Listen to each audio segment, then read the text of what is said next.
केरल विधानसभा में एक देश एक चुनाव के खिलाफ सर्वसम्मति से प्रस्ताव पारित हो गया। इस प्रस्ताव में केंद्र सरकार से रामनाथ कोविंद पैनल द्वारा सुझाए गए एक देश एक चुनाव के प्रस्ताव को मंजूरी देने के अपने फैसले को वापस लेने की अपील की गई है।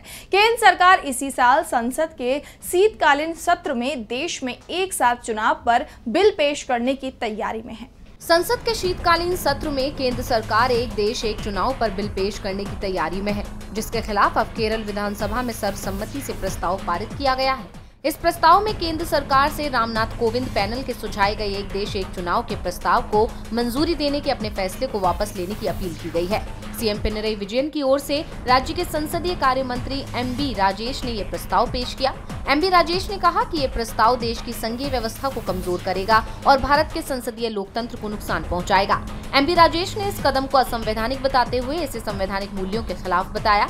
साथ ही इसे आरएसएस और बीजेपी के एजेंडे को लागू करने का प्रयास भी बताया।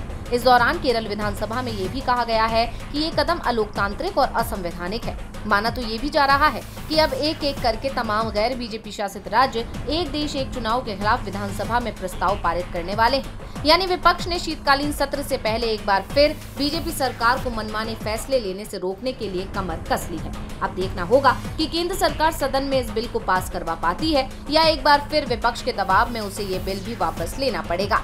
डीवी लाइव की रिपोर्ट।